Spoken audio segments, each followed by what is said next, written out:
आज तारक मेहता का उल्टा चश्मा में एक ऐसे कैरेक्टर के बारे में बात करने वाले हैं जिसको एक्चुअली वो पहचान नहीं मिल पाई, खासतौर से टप्पू सेना के मेंबर्स को मिली है। अब शायद आप ये चीज समझ ही होंगे, हम लोग बात कर रहे हैं पिंकू के बारे में। शुरुआत में जब टप्पू सेना को दिखाया गया था उसमें टोटल 5 मेंबर्स थे, टप्पू, सोनू, गोगी, गोली एंड पिंकू। इस टप्पू सेना में सभी जो कैरेक्टर्स थे उसको बताया जाता था बहुत अच्छे तरीके से, लेकिन पिंकू के कैरेक्टर को स्टार्टिंग से ही बहुत बहुत बहुत ज़्यादा कम दिखाया गया है। कभी हम लोग ये देखते थे कि वो सोसाइटी में ही रहता था, उसके बाद में फिर टाइम बीतता गया तो ये पता चला कि वो दूसरी सोसाइटी में रहता है।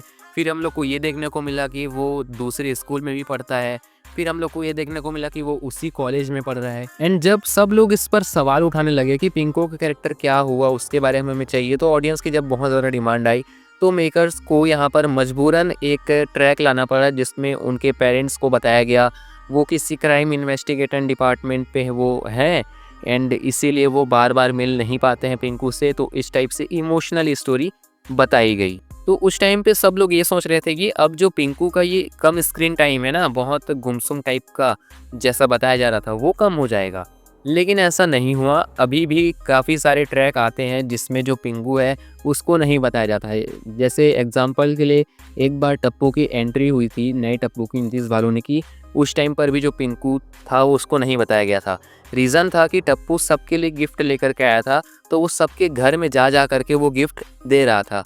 अब ऐसे में पिंकू को भी गिफ्ट देना चाहिए था उसको, लेकिन यहाँ पर पिंकू को नहीं बताया गया बिकॉज वो अगर पिंकू के घर जाता तो ऑब्वियसली ऑडियंस का सवाल उठता कि यार उसके पेरेंट्स कहाँ हैं, किसके साथ वो रहता है ना, इस टाइप से। तो मेकर ज़्यादा कुछ खिटपिट नहीं करना चाहते थे, इसलिए पिंकू को उस टाइम पे नहीं बताया गया था।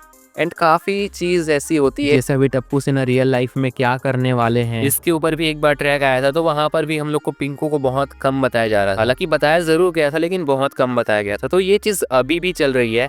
ऐसे में बहुत मेन टॉपिक यहाँ पर ये आता है जिसके लिए मैंने ये वीडियो बनाया है कि काफ़ी सारे एक्टर्स ऐसे भी हैं इस तारक मेहता का उल्टा चश्मा में जिसके साथ में ऐसी कंट्रोवर्सीज हुई हैं। अगर आपने मेरा तारक मेहता का उल्टा चश्मा कंट्रोवर्सी वाला वीडियो देखा होगा सब न्यूज़ टॉक में, तो आपको पता होगा कि काफ़ी सारे एक्टर्स ऐसे थे जिसके साथ में यही कंट्रोवर्सी हो चुकी है कि उनको बहुत कम दिखाया जाता है एंड उनके साथ में बहुत ज़्यादा मिसबिहेव किया जाता है। जैसे बावरी का कैरेक्टर जो प्ले करती थी, उनके साथ में अक्सर ये होता था, उनको कभी कभाली शो में बताया जाता था। तो ऐसे में जो मेकर्स थे वो उनको बहुत ज़्यादा टॉर्चर करते थे।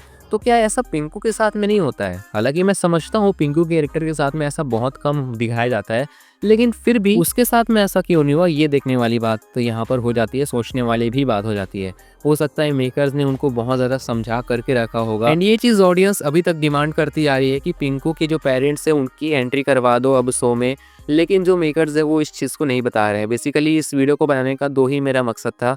पहली चीज़ कि पिंकू के बारे में थोड़ा सा डिस्कशन करना, और दूसरी चीज़ जो ऑडियंस डिमांड कर रहे हैं पिंकू के पेरेंट्स के बारे में, उस चीज़ को आप लोग को बताना। तो क्या आप लोग भी डिमांड करते हैं पिंकू के कैरेक्टर के तो क्या आप लोग भी डिमांड करते हैं पिंकू के पेरेंट्स का, ये कमेंट सेक्शन में ज़रूर से बताइएगा। बाकी अगर आप एग्री करते हैं बात से तो एक प्यारा सा लाइक ज़रूर से कर लीजिएगा। मैं मिलता हूँ किसी और नए वीडियो में, तब तक के लिए बाय बाय।